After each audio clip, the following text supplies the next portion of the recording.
ang mga kwento ng pag-ibig, kwento ng buhay at kwento ng pag-asa dito sa Barangay Love Stories. Love Stories.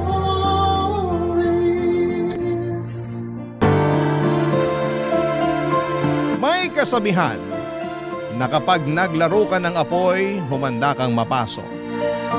Kaya kung ayaw mong masaktan ay huwag mo nang susubukan ng kapalaran. Ikaw kabarangay, naglaro ka na ba ng apoy? Dear Papa Dudut, ang pagkakaroon ng anak ay isang pribilehiyong maituturing, lalo na kung gustong maging ina ng isang babae. Yun ang eksaktong naramdaman ko nang pinanganak ko ang panganay namin ni Joji taong 2023. Kahit na nung una ay napaisip ako kung paano ba maging mabuti at epektibong nanay. Lalo na at wala naman akong kinalakhang mother figure. Sa kabila ng lahat ay kinaya ko pa rin at patuloy na kinakaya ang pagiging ina hanggang sa ngayon. Pero hindi tungkol sa pagiging nanay ko ang pangunahing dahilan kung bakit ako napasulat sa inyong programang Barangay Love Stories. Meron pang mas importante na nais ko sanang ihingi ng payo sa ating mga kabarangay. Bago po ako magpatuloy ay itago niyo na lamang ako sa pangalang Amila. 32 years old, taga Taguig City at isang sales representative na nagtatrabaho sa isang sikat na brand ng sasakyan. Dati kong katrabaho si Georgie at nagkaroon kami ng isang anak. Nagsama kami sa isang bubong pero nitong taong 2024 ay may nangyari sa aming relasyon.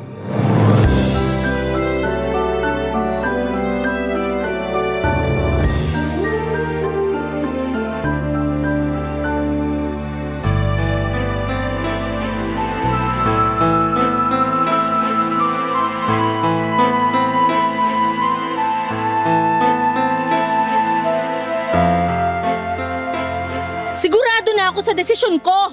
Iwanan ka na namin ng anak mo, Georgie. Ay, Amila naman. Huwag mong gawin sa akin to. At bakit hindi ko gagawin? Sige nga. May anak tayo. Hayaan mo na lang ba na lumaking wala kinikilalang ama yung bata? Mas mabuti pa na wala na siyang kilalaning ama kesa naman sa meron nga pero pulpul at batugan na kagaya mo. Sobra ka naman makapagsalita. Totoo naman sinabi ko, di ba? Na pulpul ka at batugan kasi kung hindi, sige sabihin mo. Bakit nalugi yung negosyo niyo nung kaibigan mo? Di ba kasalanan mo? Di ka marunong mag-costing at mag-handle. Puro ka lang gastos.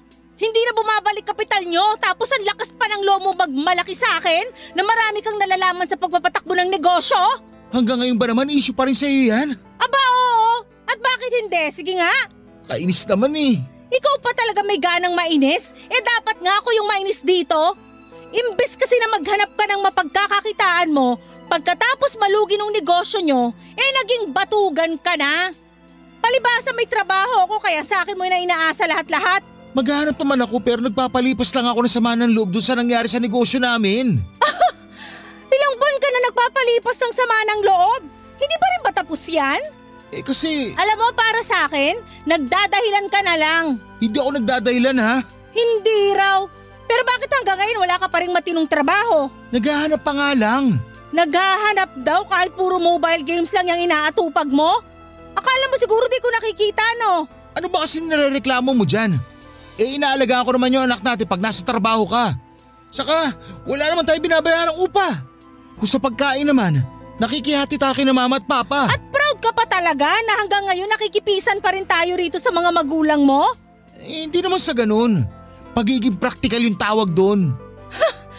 Ibang klase. Pagiging practical daw. Sabihin mo, masyado ka na lang naging kampante na umasa sa kanila kahit na matanda ka na. Matanong nga kita, di ka man lang ba nakakaramdam ng kahihiyan dyan sa katawan mo dahil hanggang ngayon umaasa ka pa rin sa mga magulang mo? Bakit naman ako mahihiya? Sabi mo nga, mga magulang ko naman sila. So ibig sabihin wala nga? Meron pala. Nahihiya rin ako sa kanila. Kung nahihiya ka, sana nagsisikap ka. Kaya lang sa nakikita ko walang hiya ka talaga, Joji. Grabe naman. Totoo naman eh. Oo, grabe ako. Wala ka bang pangarap sa amin ng anak mo? Ni minsan ba di pumasok dyan sa utak mo na ibukod kami para makapagsimula tayo ng buhay natin bilang pamilya? Nangarap naman ako pero… Puro ka pero. Wala ka talagang pangarap hanggang salita ka lang. Kaya diyan ka na. Bahala ka na sa buhay mo. Please, Amila. Huwag mo kong iwanan. Parang awa mo na. Wala na akong awa. Ubos na. Mahal na mahal ko kayo ng anak natin. Kayo ang buhay ko. Wow ha? Ngayon may pasabi-sabi ka pa ng ganyan? Akala mo ba mauuto mo pa ako? Kung noon, oo. Kasi naniwala at nagtiwala ako na magbabago ka.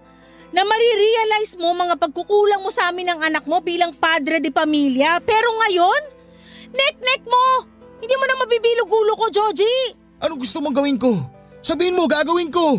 Wala. Di ba gusto mo ako maghanap ng trabaho? Sige, maghanap ako ngayon din. Wag na. Baka manghingi ka pa sa akin ng pamasahe at pangkain mo pag nagutom ka sa labas. Mapagastos pa ako sa'yo. Oy Amila, sumusobra ka na talaga ha? Ikaw nga sobra-sobra na yung katamaran at kapulpulan mo. Nagreklamo ba ako? Ngayon lang, dahil punong-puno na ako. Isipin mo na lang kung anong magiging future namin ng anak mo sa'yo. Wala. Kaya mabuti pa ako na lang mag-isa magpalaki sa kanya. Magkanya-kanya na tayo. Bahala ka na sa buhay mo. Papadudot naging magkatrabaho kami ni Joji at doon kami nagkakilala taong 2021. Naging magkaibigan kami lalo at iisa lang ang grupo namin. Kami lang yung single ng mga panahong yon kaya sinimulan kaming tuksuhin ng mga kasamahan namin sa isa't isa. Noong una ay sinakyan ko lamang ang pang-aasar nila dahil baka tumigil din sila kinatagalan. Lalo na at nagpahayag na rin ako na wala pa akong interes na pumasok sa relasyon matapos ang breakup namin ng ex-boyfriend ko noong pandemic. Matagal din kasi kaming naging mag-on at umabot din ng 7 taon kaya sinabi ko sa sarili ko na gusto ko munang enjoyin ang pagiging single ko. Kaya lang ay hindi pa rin tumigil ang mga kasamahan namin sa trabaho sa panunukso sa amin ni Joji. Hanggang sa napansin ko na lamang na kinagiliwan na niya yon. At kapag naiinis ako sa mga pang-aasar nila, papadudot ay sinasabihan nila akong KJ o Killjoy. Sa huli inamin sa akin ni Joji na nahulog na siya sa akin. Sa totoo lang ay hindi ko naman naramdaman na masamang tao siya. Mabait siya at may itsura naman. At kahit na noong sinabi kong hindi pa ako ready makipagrelasyon, ay nirespeto niya yon. Kinatagalan, tinanong niya kung pwede akong ligawan. Sa isip ko ay ligaw pa lang naman. Hindi pa sigurado kung sasagutin ko na siya. In short ay pumayag ako, kaya lang dala ng kalasingan at bugso ng damdamin noong isang beses na nagkayaan kaming uminom ng mga katrabaho namin ay doon na may nangyari sa amin ni Joji. Bali nag-check-in kami noon sa isang motel sa Pasig para magpalipas ng gabi. Alam ko naman na kasalanan ko rin dahil naging mapusok ako ng gabing yon. At laking takot at pagsisisi ko nang mabuntis ako ni Joji. Pinanagutan naman niya ako at binahay. Tumira kami sa kanila kasama ang parents niya at 2 nakatatandang kapatid na lalaki. Pero sa loob lang ng ilang buwan hanggang sa makapanganak ako ay hindi na talaga kami naging okay ng dati kong kinakasama. Lalo na at 2 buwan bago ko manganak ay nag-resign siya sa trabaho namin para makipag-business partner sa kaibigan niya. Pero makalipas lamang ng 2 buwan ay nalugi ang negosyo nila. Hindi na bumalik ang drive ni Joji sa pagtatrabaho hanggang sa makapanganak ako. At nung matapos ang maternity leave ko ay ako na ang naghanap buhay sa amin. Makalipas ang 6 na buwan simula na maghiwalay kami ni Joji ay hindi sinasadyang nag-cruise naman ang landas namin ng panganay niyang kapatid na si Bernie Papadudut.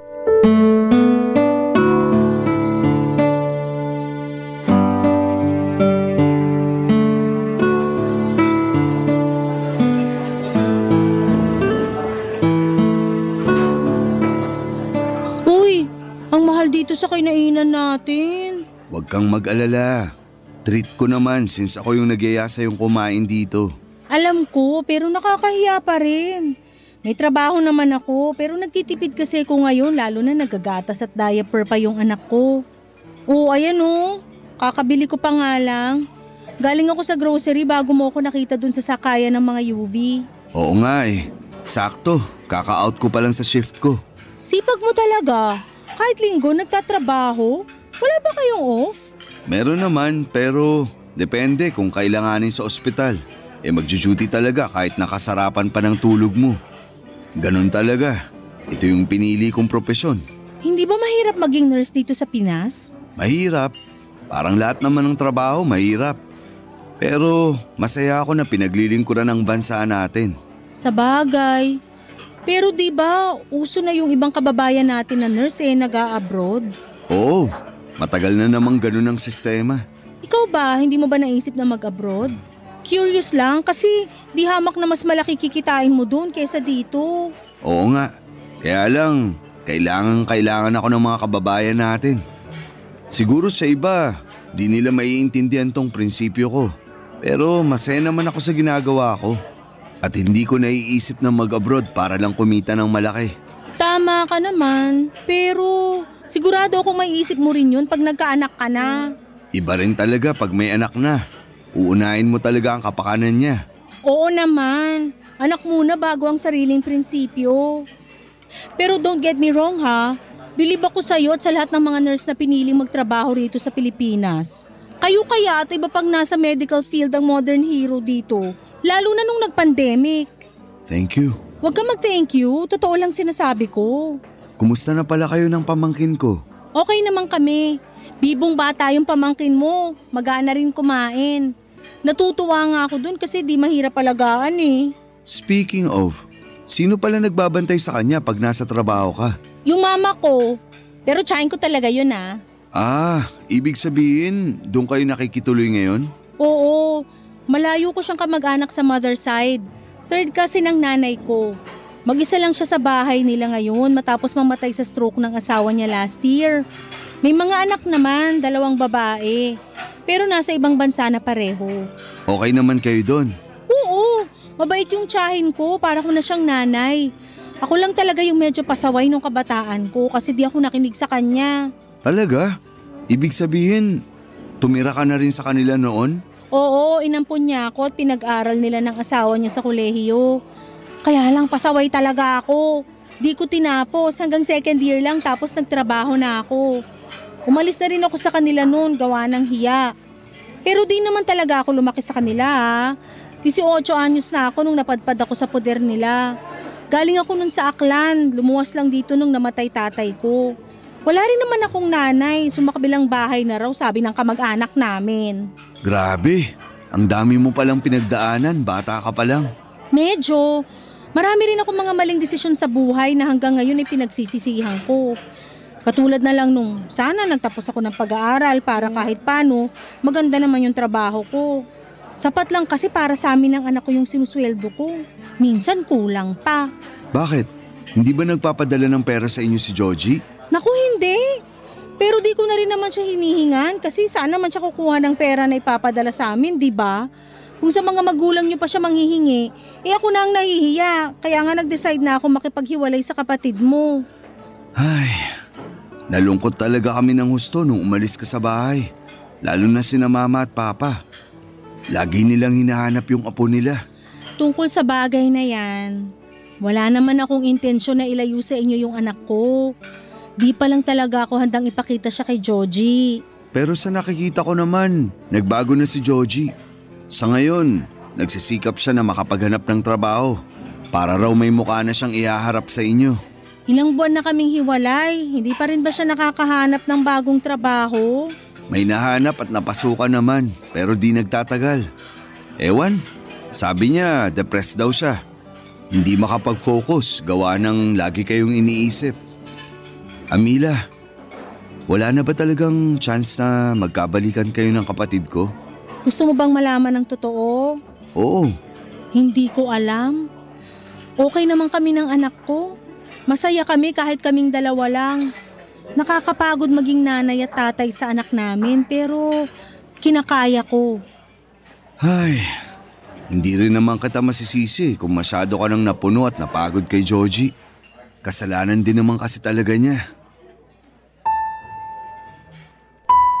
Papa Dudut, simula nang maghiwalay kami ni Georgie ay in-unfriend ko na rin sa social media ang lahat ng miyembro ng pamilya niya.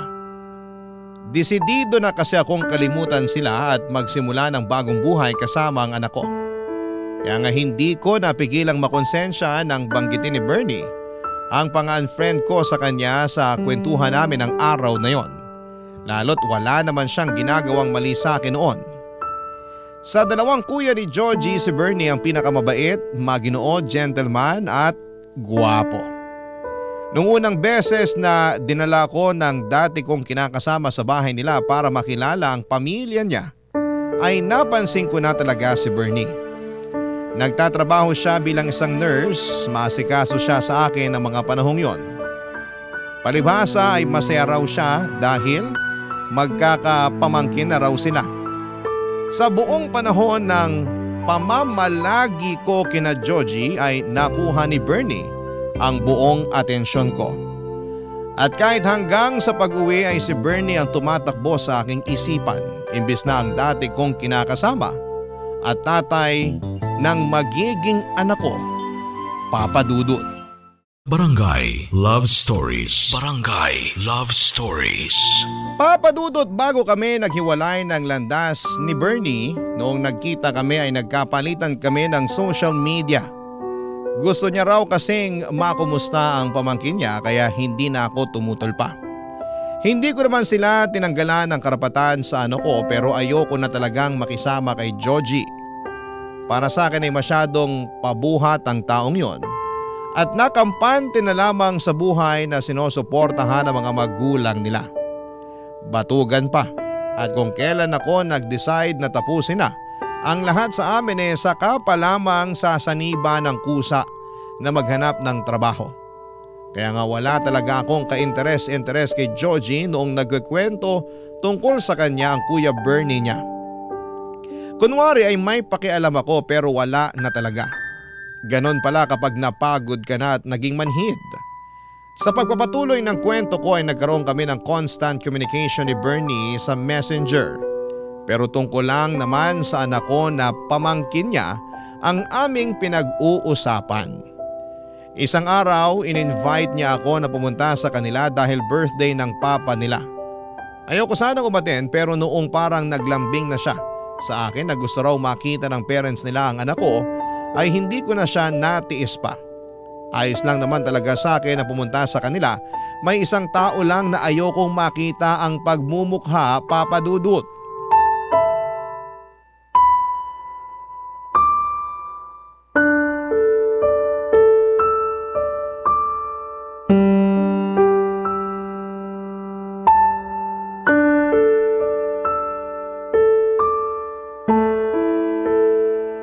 Amira, anong ginagawa mo rito? Ano bang klaseng tanong yan? Eh di inimbitahan ako rito. Sino nag-imbita sa'yo Halos wala na kaming kontak sa inyo ng anak ko. Ako ang nag-imbita sa kanila rito sa bahay. Ikaw, kuya? Oo, may masama ba doon? Wala, pero paano kayo nagkaroon ng kontak ng ex ko? Wala ka na sigurong pakialam doon. Anong wala nanay ka pa rin ng anak ko. Tapos wala akong kontak sa'yo pero si kuya meron? Kumalma ka nga muna. Paano ko kakalma? Sige nga. Hindi mo sinabi sa akin na nagkakausap pala kayo ni Amila. Baka naman sinusulot mo na siya sa akin ha? Hinay-hinay ka sa pagsasalita mo, Georgie. Baka nakakalimutan mong kuya mo pa rin ako. Walang kuya pag pag-ibig na pinag-uusapan. Siraulong to. Ano ba yung pinagsasabi mo? Wala naman kaming relasyon ni Bernie. Saka nung nakaraang araw lang naman kami nagkaroon ng contact dahil aksidente kaming nagkita matapos kong mamili sa grocery. Masyado ka malisyoso. Naninigurado lang naman ako. At bakit kailangan mong manigurado hindi rin naman tayo? Kasi, syempre, bakit pa rin tignan yun Naging tayo. May anak pa nga tapos papatol ka sa kuya ko? Alam mo kung hindi lang birthday ni Papa, baka kanina ko pa pinadugo sa suntok yung bunganga mo. Napakabastos mo. Pati ako na kapatid mo, pinag-iisipan mo ng ganyan? Mahirap na. Hirap sa'yo, masyado kang sigurista na wala sa lugar. Di na ako magtataka bakit iniwan ka ni Amila Ano sinabi mo? Ulitin mo para masapa kita. Mahiya ka nga. Gagawa ka pa talaga ng eksena sa birthday ni Papa. Ikaw nga walang hiya eh. Inibita mo si Amila. Hindi mo man lang sinabi sa akin. Alam ba nila mama at papa na pupunta sa larito ng anak namin? Oo, alam nila. Kaya expected nila pagdating ng mag-ina mo. Ewan ko ba naman kung nasa ang lupalop ng daigdig yung utak mo nung sinabi ko yun sa dinner natin last time. Di ka nakikinig. Tapos ako pa sisisihin mo na wala kang alam sa pagpunta nila rito sa bahay? Ha? Hindi ko nga talaga alam. Ay, kahit kailan talaga, Joji. Mag-sorry ka sa kuya mo. Nakakahiya ka. Ayoko nga. Hindi ka lang sigurista na wala sa lugar. Ma-pride ka rin. Bahala ka kung anong gusto mo sabihin. Maiwan ko na kayo. Maglalaro na lang kami ng anak ko. Tingnan mo yung taong yun. Hindi pa rin pala nagbabago. Pasensya ka na kung ganun pa rin ugali ni Joji. Ako nga dapat humingi ng pasensya sa'yo eh. Napagkamalan pa niya tayong may relasyon kahit wala naman. Naiintindihan ko naman yung galit niya pero kapatid niya ako. Hindi ko magagawa yung iniisip niya. Hindi ko siya maintindihan kasi hiwalay na rin naman kami. Wala na siyang dapat pakialam kung gustuhin kong pumasok sa panibagong relasyon. Bakit? May bago ka na bang nagugustuhan? Ha? Wala pa pero in the future ba? Okay. Pero tingin ko, kaya nagkakaganon si Joji dahil mahal ka pa rin niya. Talaga? Oo. Sabi mo nga, ma-pride siya. Kaya di niya talaga kayang aminin yung nararamdaman niya. Pero halatang halata siya masyado. Anong masasabi mo? Ewan ko, di ko alam kung matutuwa ako o maiinis. Mabuti pa, kalimutan mo na lang yung tinanong ko. Ayoko namang masira yung mood mo. Pumunta kayo rito para sa birthday ni Papa at hindi sa kung anong family drama. Tama ka. Ayoko magpaka-stress kaya sana lubayan ako ng kapatid mo. Para kasi siyang stress na nagkatawang tao. Sa tono mo, parang wala ka na talagang natitirang pagmamahal sa kapatid ko . Para sa akin, tatay pa rin naman siya ng anak namin. Pero hindi ko na alam kung may lugar pa siya sa puso ko, kung sakaling plano niyang makipagbalikan. Hindi naman sa pinangungunahan kita pero baka nasasabi mo lang yan sa ngayon. Hindi ako sigurado. Depende kung mag-iiba ang ihip ng hangin. Sabi mo nga, di ka na magtataka bakit kami naghiwalay ni Joji. Oo, kitang-kita ko na napaka-immature ng kapatid kong yan. Nakakahiya. Ewan ko ba dyan? Walang minana sa inyo ng isa nyo pang kapatid. Ang layo sa ugali nyo. Papadudot na sira na ang buong panahon na nandun ako sa bahay nila Bernie nang dahil kay Joji. Walang minuto na hindi niya ako pineste ng mga tanong kung bakit nag-uusap kami ng kuya niya. At kahit na sinabi ko naman na noon lang ulit kami nagkaroon ng komunikasyon at pawang tungkol lang sa bata, ang pinag-uusapan namin ay hindi talaga naniwala si Joji. Bukod doon ay lagi pa niya akong tinatabihan. Bagay na kinairita ko pero hindi ko na lamang pinapahalata. Natapos ang dinner na yon nang masama ang loob ko kay Joji. At hanggang sa makauwi kami ng anak ko sa bahay ay naiinis pa rin ako. Dahil sinira niya ang mood ko. Buti na lang at nandun si Bernie para pambalanse. Pero ewan ko ba kay Joji dahil halatang halata na pinagsesenosan ang sariling kapatid. Makalipas ang 3 araw ay nagulat ako nang chinata ko ni Joji sa messenger. Sinabi niya na gusto niyang makipagkita sa akin. Nung una ay hindi ako pumayag dahil busy ako sa trabaho pero ang totoo ay ayoko lang. Kaso'y makulit siya at nagmamakaawa na huwag ko siyang i-block. Sakto't gagawin ko sana yon, yung pambablock sa kanya sa messenger. Sa huli ay pumayag din ako makipagkita sa dati kong kinakasama, Papa Dudut.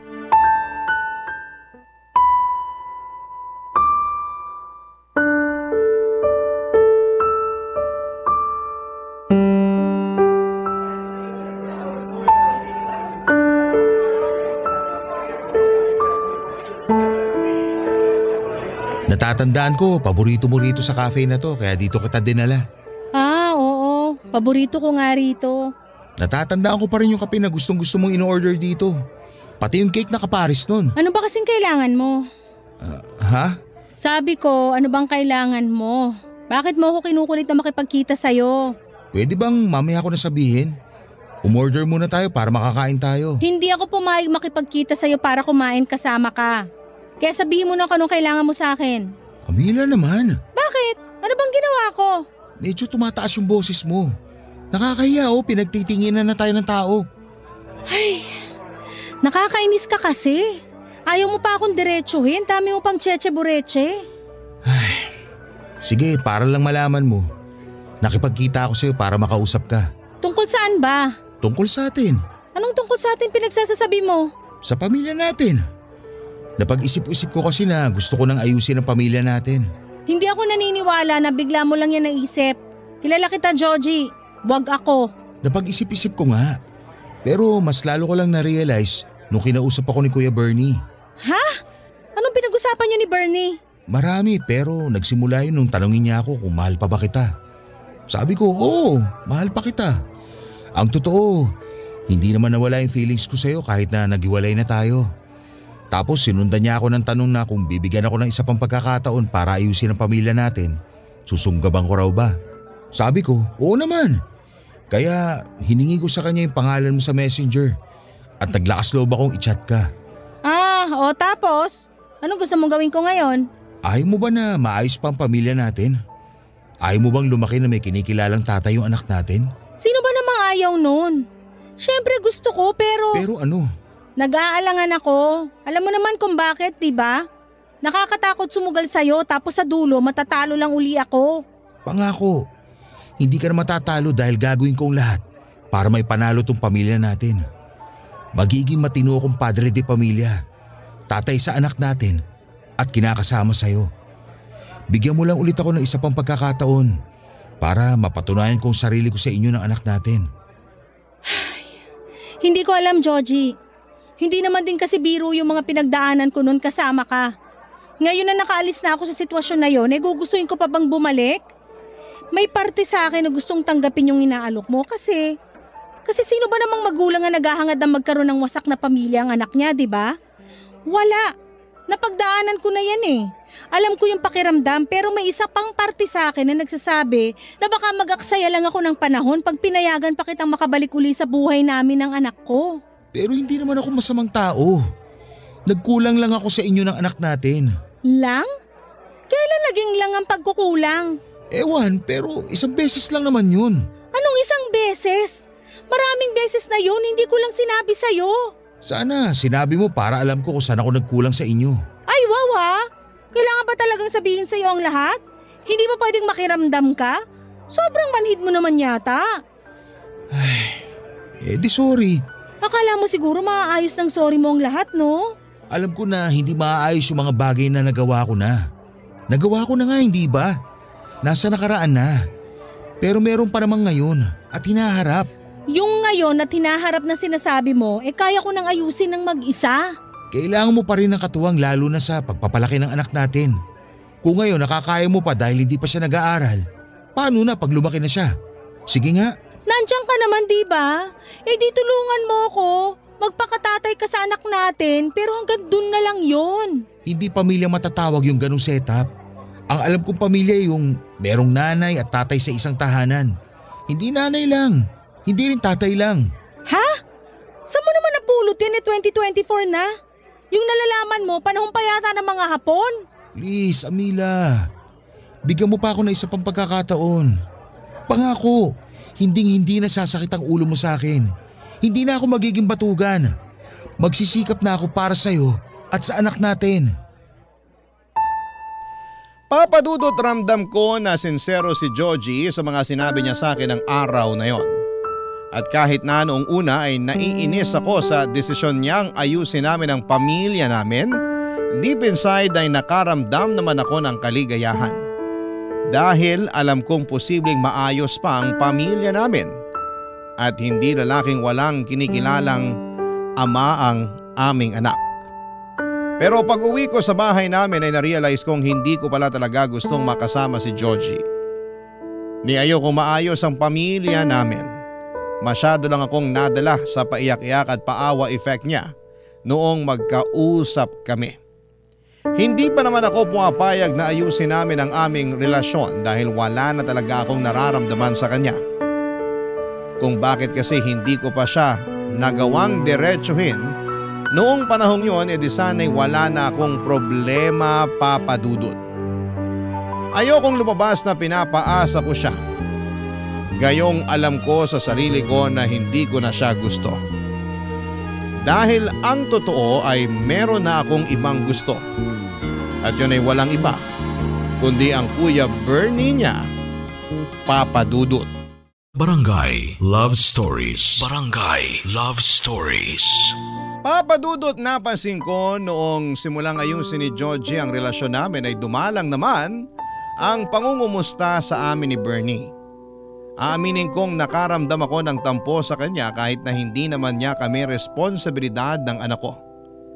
Masyado lang siguro akong nasanay na mabilis siya na mag-reply kapag nagchat-chat ako.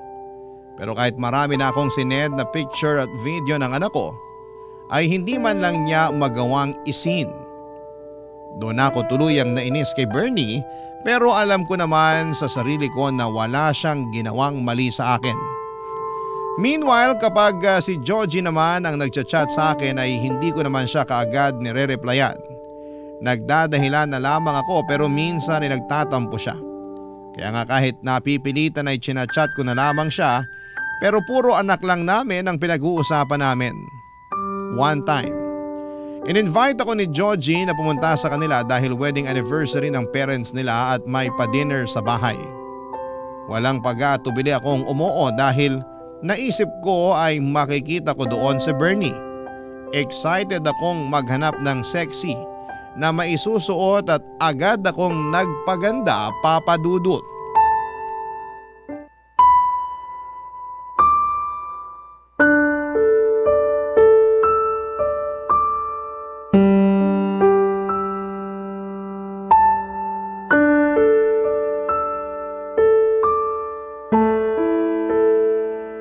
Georgie, hanggang CR ba naman? Plano mo akong sundan? Naisip ko lang naman na baka gusto mo. Gusto kong gumamit ng CR. Ano bang kababuyan yung nasa isip mo? Grabe ka naman. Kababuyan agad? Oo. Bakit? Hindi ba? Kitang-kita dyan sa mukha mo yung kamanyakan. Hoy, below the belt na yun ha. Kung ayaw mong nasasabihan nun, lubay-lubayan mo ko. Hindi ko lang mapigilan na lubayan ka. Kasi ang sexy mo dyan sa suot mo. Tapos, ang ganda-ganda mo pa ngayon. For your information, matagal na akong sexy at maganda. Ay, totoo rin naman yan. Pwede ba? Huwag mo nga akong utuin. Hindi naman kita inuuto. Sinasabi ko lang yung totoo.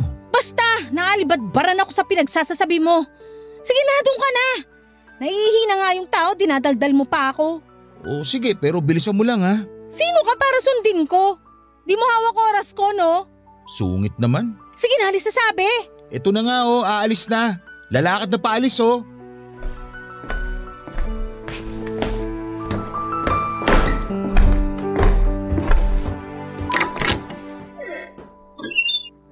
Tagal namang umalis ang kapatid kong yun. Kanina pa ako sa CR eh. Sino ba kasi may sabing dyan ka sa CR magtago? Sino pa ba? Di ikaw. Sorry na, pero ewan ko ba dyan kay Georgie masyadong tagal umalis. Ano ba kasing pag-uusapan natin? Saka bakit dito sa… Sandali. Isara na natin tong pinto para meron tayong konting privacy. Amila, ano bang ginagawa mo? Hinahan mo lang yung boses mo kung ayaw mong may makarinig sa atin dito. Sige, pero sabihin mo na sa akin Daylan bakit gusto mo akong kausapin. Hindi ka na kasi nagre-reply sa mga chat ko.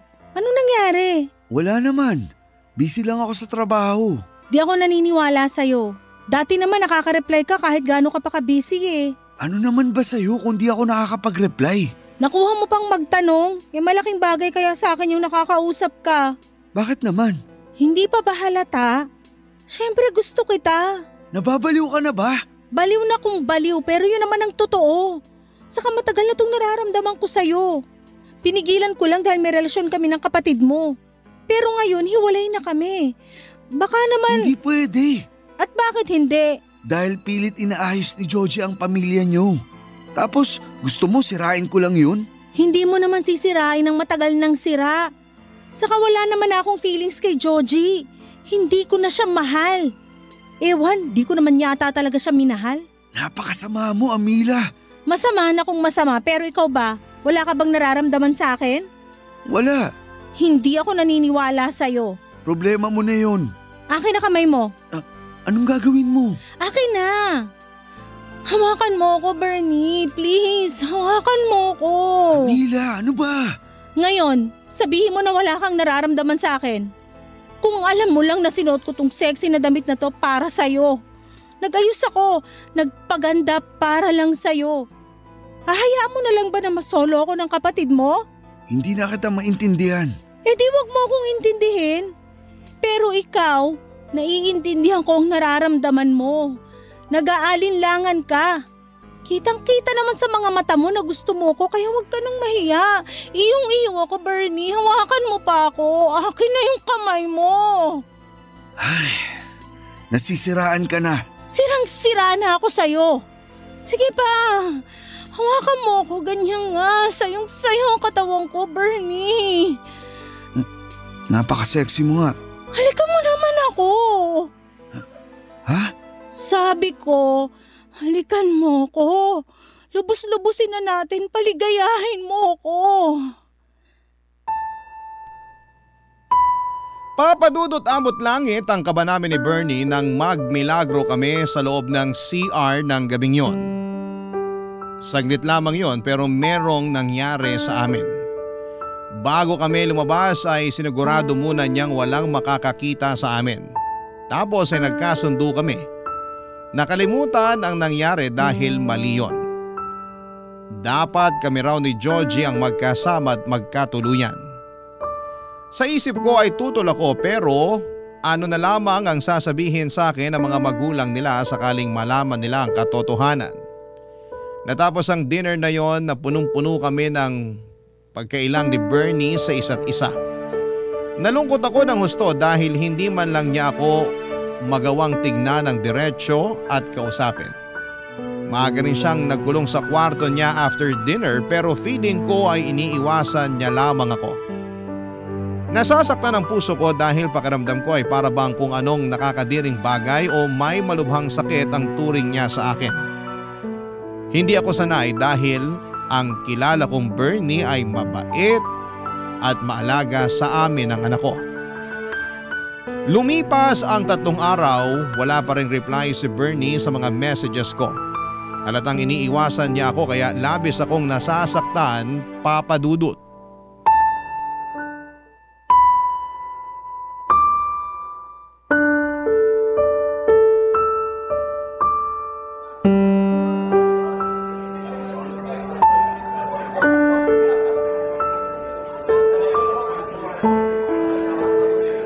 Ayos ka lang ba, Amila? Ha? Oo. Bakit mo naman natanong? Napansin ko lang na kanina ka pa nakatulala dyan. Actually, may kinukwento ko pero tinigil ko na. Kasi mukhang hindi ka naman nakikinig. Sorry, medyo pagod lang. Sa trabaho ba yan o sa anak natin? Pareho. Kulang ako sa tulog lalo na nagkasakit din yung anak natin. Ilang gabi akong puyat. Ha? Bakit ngayon mo lang sinabi? Sana natulungan kita sa pag-aalaga sa kanya. Ayos na. Magaling na yung anak natin kaya huwag ka nang mag-alala. Pero sa'yo naman ako mag-aalala. Bakit? Mukha ka kasi magkakasakit eh. Kulang nga lang ako sa tulog. Bigla tuloy ako na konsensya dahil niyaya pa kita lumabas. Buti alam mo. Ay, sorry na. In my defense, may importante rin kasi akong gustong sabihin sa'yo. Gaano ba yan ka-importante at di mo na lang chinat? Importante nga. Kung sa chat ko sasabihin hindi ko na magagawa to. Asa na ba yun? Ano yan? Teka, ito. Nahanap ko na. Amila, alam kong marami akong pagkukulang sa'yo at sa anak natin. Pero nangako ko sa sarili ko na babawi ako. Magiging mabuting padre de pamilya ako sa inyo at gagawin ko lahat para ibigay sa inyo ng anak natin ang masaganang buhay. Sandali nga lang. Nagpo-propose ka ba? Oo. Tignan mo yung laman ng box. Napakagandang singsing, hindi ba? Para sa'yo yan. Ha? Sa akin? Oo. Sinabi kasi ng Kuya Bernie ko na kung mahal kita, yayain raw kita magpakasal. Sa totoo lang, matagal ko na yung gustong gawin. Hindi pa lang ako nagkakalakas ng loob na mag-propose sa'yo. Kumbaga, naghihintay pa ako ng tamang panahon. Pero naisip ko na hindi naman darating yung tamang panahon pag hinintay mo yon. Naguguluhan ako, Joji. Saan? Sa mga sinasabi mo, sa lahat-lahat. Diyan sa pagpapropose mo. Anong magulo, desidido na nga ako. Aayusin ko na nga yung relasyon at pamilya natin, hindi ba? Sa palagay mo, maaayos yun sa pagyaya mo sa aking magpakasal? Bakit naman hindi? Nagtatanong ka pa? Hindi nga ako pumayag na magkaayos tayo. Ikaw lang yung pilit na magkabalikan tayo alang-alang sa anak natin. Pero kung ako yung tatanungin mo, ayoko na talaga. May iba ka na bang mahal? Oo, meron na. At hindi ikaw yon. Sino? Si Kuya Bernie ba? Ha? Siyempre hindi. Sa bagay, hindi ka papatulan nun kasi may girlfriend na yon. Anong sinabi mo? Sabi ko may girlfriend na si Kuya. Nagulat nga kami dahil wala naman sa bokabularyo nun yung pagsusyota. Tapos nung nakaraan lang may bigla siya pinakilala sa amin. May girlfriend na siya? Oo. Matagal na raw pala niyang gusto yung babae. Dito lang siya nagkaroon ng lakas ng loob na ligawan. Natawa nga ako kasi may pagkatorpe rin pala yung kuya ko. Oh, ano nangyari sa'yo? Bakit parang naluluha ka dyan? Wala. Napuwing lang yung mata ko. Sigurado ka? Oo nga. Sabihin mo kay Bernie, congratulations ka mo. Makakarating. Paano naman yung tungkol sa atin? Anong tungkol sa atin? Ito, yung singsing. Anong gusto mong gawin ko dyan? Ay, uulitin ko ha. Nagpo-propose ako sa'yo ngayon, Amila. Gusto ko na maging asawa ka. Tinatanggap mo ba? Hindi! Ano nangyayari sa'yo? Ayos ka lang ba? Iabot mo na lang yung tubig kesa magtanong ka na kung ano-ano dyan. Sige. Oo, yan. Ayun na yung tubig.